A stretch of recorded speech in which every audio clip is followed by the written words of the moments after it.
Herzlich willkommen. Heute nehmen wir uns mal einen, ja doch sehr interessanten Text von Paul Kirchhoff vor.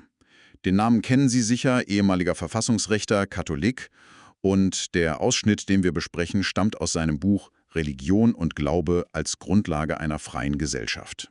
Unsere Aufgabe heute, gemeinsam, wir wollen mal schauen, welche Rolle das Christentum und die Kirchen nach Kirchhoffs Meinung heute in unserer Gesellschaft spielen. Oder vielleicht auch, spielen sollten.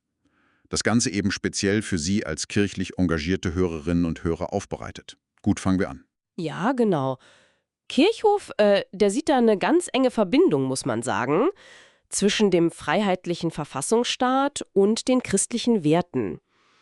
Seine Grundthese ist eigentlich, Staat und Kirchen, die haben gemeinsame Wurzeln, aber eben auch gemeinsame Ziele. Vor allem, wenn man auf das Menschenbild schaut und die Menschenrechte. Er formuliert ja auch ganz konkrete Aufträge an die Kirche selbst. Was ist da aus seiner Sicht denn heute besonders wichtig? Also ein Kernpunkt bei ihm ist die Erneuerung im modernen Menschen. Das klingt jetzt vielleicht etwas abstrakt, aber er meint, die Kirche muss ihre Kernbotschaft, also Glaube, Hoffnung, Liebe, so rüberbringen, dass sie auch den Menschen von heute erreicht. Den digital vernetzten, den politisch mitbestimmenden Menschen. Und da ist das christliche Menschenbild, also Würde und Freiheit, ganz zentral. Das ist die Brücke, die Basis, die sie, so Kirchhoff, mit dem modernen Staat teilt. Ah, okay. Also keine verstaubte Lehre, sondern eine, die wirklich im Hier und Jetzt ankommen soll. Er spricht ja auch die Gleichheit von Mann und Frau an. Ja, und zwar sehr deutlich. Er sagt, vor Gott und auf dem Weg zu Gott sind alle Menschen gleich. Und diese Vielfalt, das ist sein Wort, von Mann und Frau, die solle die Kirche in allen Formen und auch Ämtern nutzen. Das ist schon, finde ich, eine klare Ansage, gerade wenn man die aktuellen Debatten in der Kirche anschaut. Stimmt. Und wenn wir jetzt mal den Blick nach außen richten, also weg von der Binnenperspektive, welche Rolle hat denn die Kirche für die Gesellschaft als Ganze, laut Kirchhoff? Eine ganz wesentliche. Fundamental, würde ich fast sagen. Er argumentiert, dass unsere freiheitliche Rechtsordnung zwar absolut notwendig ist, klar, aber sie reicht nicht aus. Sie braucht, und das ist ein Zitat, Maßstäbe des Gewissens und der Gewissheiten. Also diese tiefer liegenden Überzeugungen, die moralische Orientierung geben. Und da kann die Kirche mit ihrer Ethik, mit ihrer Perspektive, die ja über das rein Materielle hinausgeht, eine zusätzliche Verlässlichkeit geben. Etwas, das das Recht alleine nicht leisten kann. Sie liefert quasi den moralischen Kompass. Das ist wirklich ein interessanter Punkt. Kirche also nicht nur als spiritueller Ort für den Einzelnen, sondern als Stabilitätsanker für die Gesellschaft. Warum reicht das Recht da nicht? Ja, genau so. Weil Recht, das regelt ja Verhalten, also das Äußere. Aber es prägt nicht unbedingt die innere Haltung, oder? Es beantwortet auch nicht die letzten Sinnfragen. Und Kirchhoff sieht die Kirche eben genau als Quelle für diese, tieferen Gewissheiten und ethischen Maßstäbe. Ganz klar wird das beim Thema Menschenrechte. Da sieht er Staat und Kirche als Partner. Er schreibt sogar recht pointiert, bei Erfolgen der Menschenrechte könnten Staat und Kirchen gemeinsame Feste feiern. Okay. Wenn diese Rechte aber bedroht sind, zum Beispiel durch Krieg, dann müsse man sich auf die Wurzeln besinnen.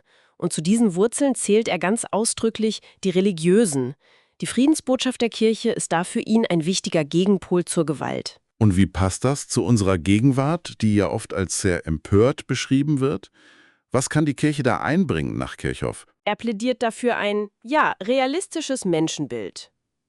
Also gegen diese Kultur der schnellen Skandalisierung auf der einen Seite oder der unrealistischen Überhöhung von Personen auf der anderen. Dagegen setzt er die christliche Sicht des Menschen. Fehlbar, ja, aber eben auch fähig zur Umkehr, zur Besserung.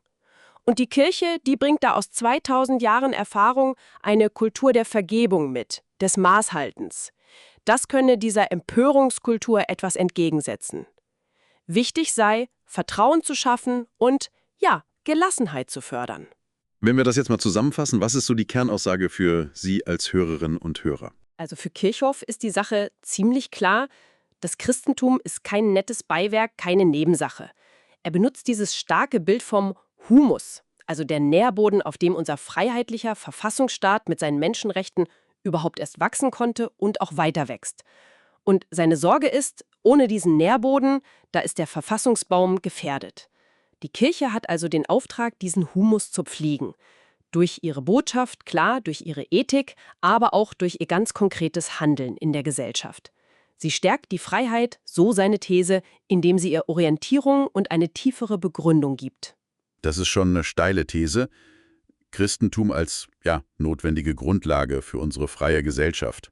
Kirchhoff liefert da auf jeden Fall viele Denkanstöße, über die man nachdenken kann. Gerade wenn man, wie Sie, in der Kirche aktiv ist. Ja, was hier wirklich faszinierend ist, es geht ihm eben nicht nur um den privaten Glauben des Einzelnen, sondern ganz stark um die öffentliche Relevanz, die Verantwortung der Kirchen für das große Ganze, für das Gemeinwesen.